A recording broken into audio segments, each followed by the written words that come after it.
أول مرة حسيت إني موسيقي بجد. آآ يعني صعب هذا الإحساس، صعب إنه نحس إنه إحنا موسيقيين بجد. لكن حسيت إنه الناس سكتت عشان تسمع. هذا كان شي بالنسبة إلي كبير. في يوم أنا كنت في بيت العود القاهرة، وكانوا يزورونا بعض السائحين يدخلوا المكان، فكنت أتمرّن، فتفاجأت إنه دخلوا 4 كانوا يسمعوا صوت العود، ودخلوا وبقوا يسمعوا لوقت يمكن أكثر من ربع ساعة، وبعدها بعد ما خلّصت صفّقوا بحرارة، وطلبوا من عندي إنه لو في CD أو في أي تسجيلات يقدروا يحصلوا عليها أو يشتروها، لأنه كثير حبّوا طريقة العزف. فمنها بديت أحس إنه في ناس تحب تسمعني، وفي ناس تحب الموسيقى اللي أنا أقدمها أو الإحساس.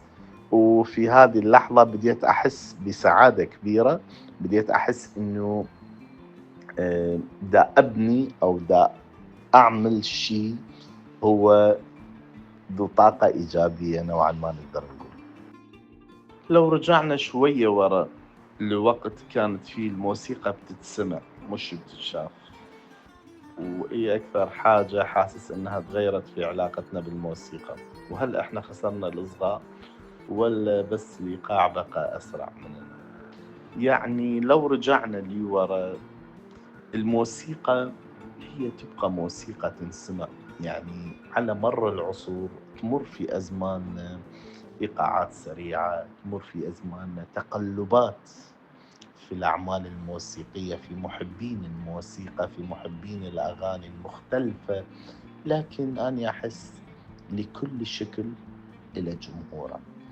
لغاية اليوم في موسيقى في إيقاعات ثقيلة، في موسيقى في إيقاعات عميقة، في إيقاعات سريعة، كلها إلها أشكالها وإلها إحساسها وإلها جمهورها.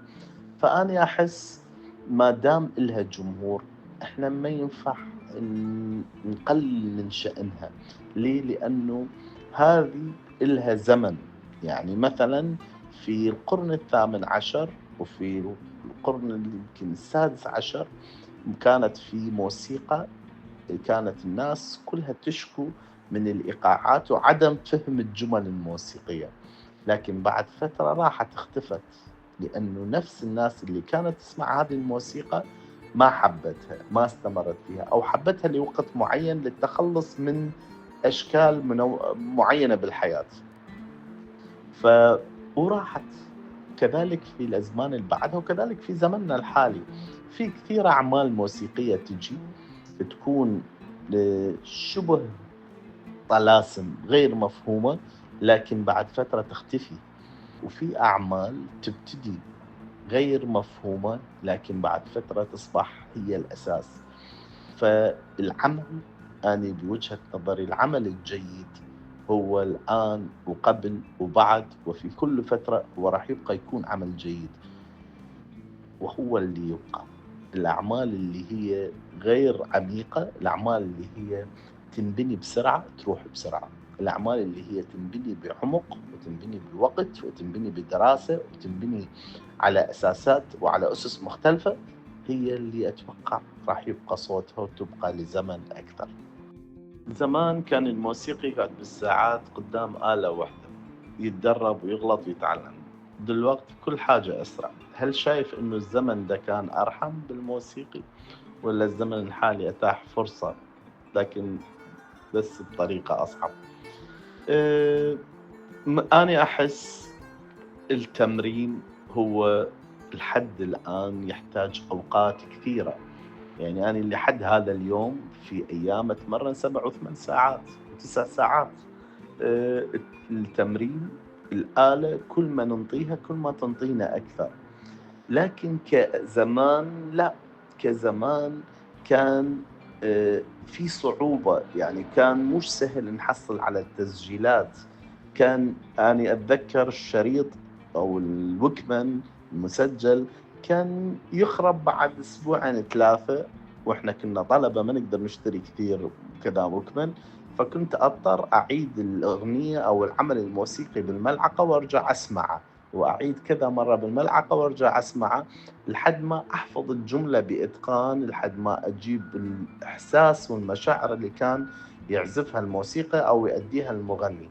الآن في الزمن الحالي ما في هذا الشيء، الآن كل شيء متوفر لهم، بس محتاج التمرين. فالجلسة مع الآلة هي مستمرة حتى تكون موسيقي جيد، حتى تكون فنان جيد يلزمك تقضي وقت. ما في شيء يقبل بالحياة كلها، حتى الإنسانة الحبيبة ما تقبل أنت الشخص يكون يمها 5 دقائق ويروح يختفي، تريد يقضي معاها العمر إذا يكون يحبها. فإحنا من نحب الآلة، أرجع لموضوع الحب للآلة، لو إحنا نحب الآلة راح نقضي معاها 7 و8 ساعات وأكثر وما راح نحس بالوقت. لكن كسهولة في الزمن الحالي في كثير سهولة، في كل أنواع التسجيلات تقدر تحصلي عليها بثواني من خلال اليوتيوب، من خلال جوجل، من خلال عدة وسائل تواصل، والإعادة والتكرار هذه سهل جدا مش مثل قبل. ففي جوانب أصبحت أفضل، لكن في جوانب هي تبقى نفس ما هي حتى تخلق، حتى تكون موسيقى.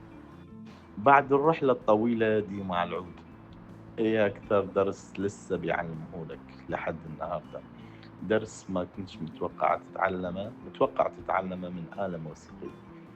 بصراحة آلة العود ما أعرف هي لأن آلتي أنا أحسها هالشكل، ولا هي كآلة هالشكل.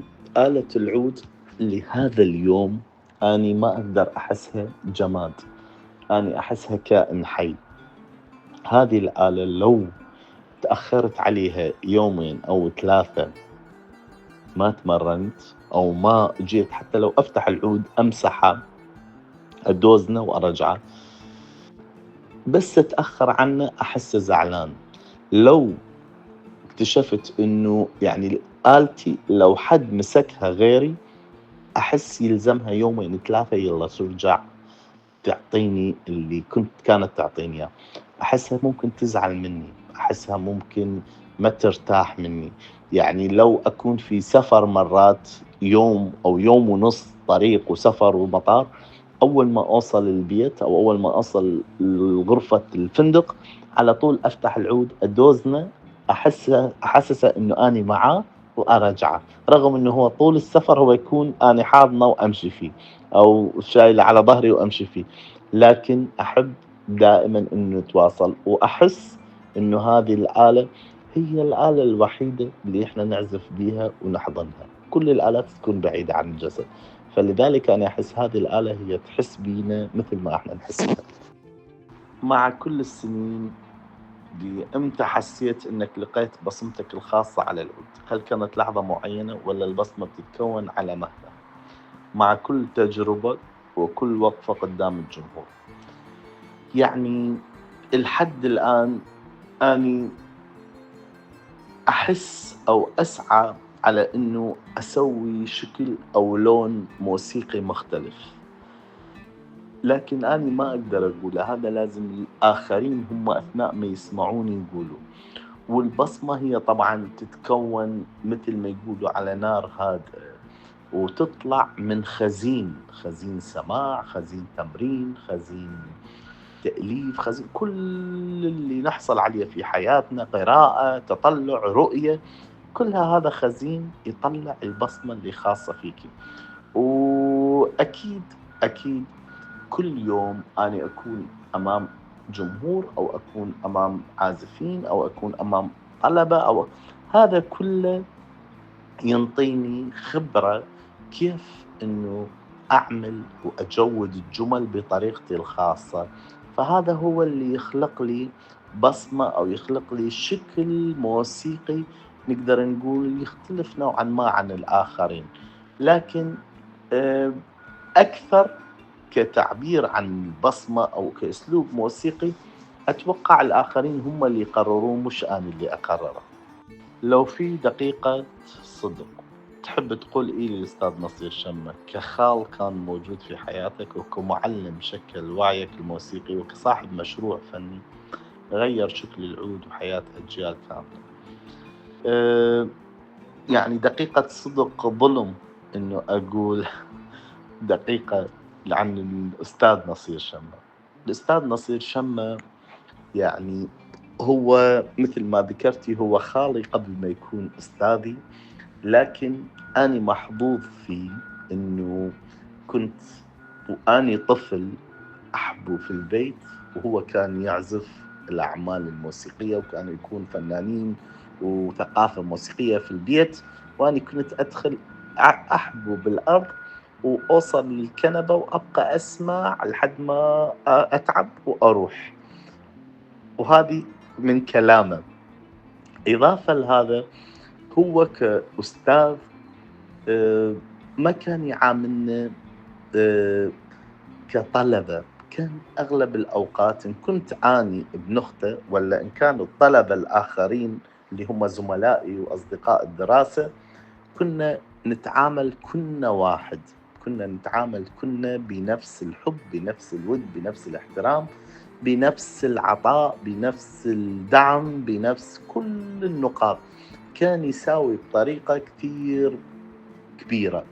فهذا الشيء في البداية كنت أول أيامي أو أول دخولي كنت أقول ليه ما يعاملني أني أكثر، لكن اكتشفت إنه لو عاملني أنا أكثر كان خربني، ما كان عمل مني اللي لحالي موجود، لأنه كان توقعت إنه خلاص إنه هو خالي، إنه هو يعاملني أفضل، فأني راح أحصل على الأفضل، أنا راح أحصل على التدريس، أني بس لأ، هو عاملني حتى يخلق من عندي إنسان، هو عاملني إنه كيف يعمل أحمد شمة ما يكون، يعني كان دائمًا يقول لي يا أما السيف ذو حدين، يا أما النار يا أما يقولوا ثنتين الولد على خاله، يا أما النار تخلف رماد.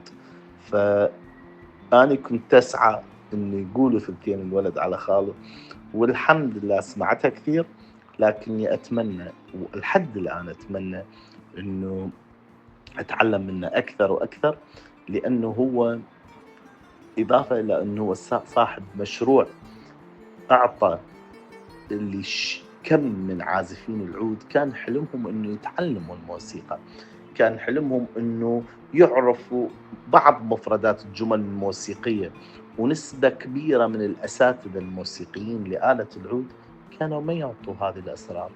هو كان يقدم كل شيء موجود، كان كل شيء يحصل عليه أثناء بروفات كان يوصل لنا إياه، كان يشرح لنا كيف يألف، كان يشرح لنا كيف فكرة التأليف الموسيقي، كان يشرح لنا كيف التفاصيل الموسيقية تلعب، كان يوضح لنا الجمل والتكنيك.